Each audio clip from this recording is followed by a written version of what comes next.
بسم الله الرحمن الرحيم هديه بيد له وري عدي الا ما هرود عيارسا waxan muxuha maskan korsaday muxuha niyo ila ma horo صباح iga soo bax faska cadu maxaan waxaan ku leeyahay xayawaan ugu tilmaamina arday baan ahay ixtiraamka ka tagna labada aamusude ixtiraam haya waxa wallahi iska soo bax hadaad iska soo bixi weydo waan kula qasan wallahi adoo inta ka yar bad bixi wallahi soo bax soo dhaaf wayana garanaysid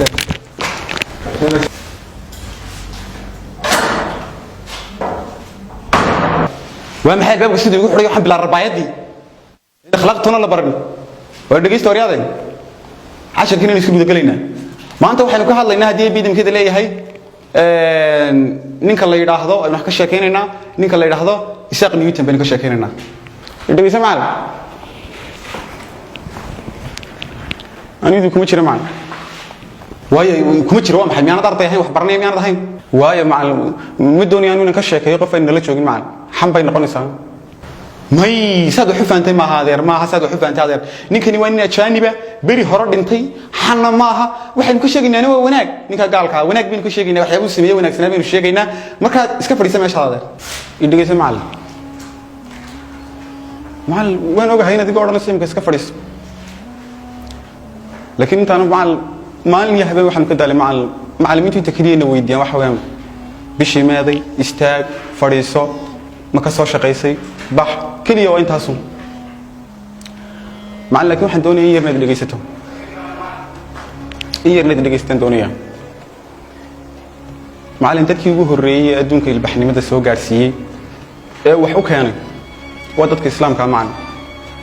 haday khidad dagaal tahay haday tu ganacsi tahay haday wax kale tahayba 10 maadana loo dhigaa 10 ka maada kaliya tan kaliya islaam wax qabtina lagu ma daro gebigeedu waa Einstein waa Isaac Newton waay macallin wadamada gaaladu macallin secondary way leeyihiin carruurtooda waxbay baraan ma jiro hal nin oo islaam oo maadooyinkooda loogu dhaxtara kaliya kelmadda islaam marka loo soo hadal qaado waxa loo sheegay inay terrorist yihiin inay argagixisan yihiin hatta carruurtooda marka qaar inay qof islaam hadduu wuxuu doono inuu sameeyo in la bari iska daayo carruurtooda inta kaan geeyaan ay cunto u sameeyaan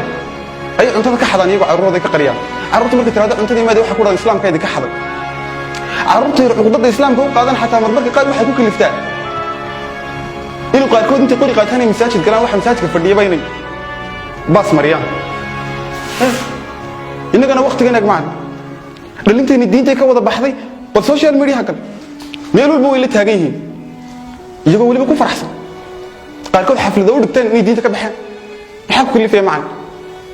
waa cilmi yaraan yaa macallin ardaygii waxaad noo dhigaysaa ardaygii isagoon garanaynin badka uu dhulkiisa ku fadhiyo ama wadankiisa ku fadhiyo ayaa waxaad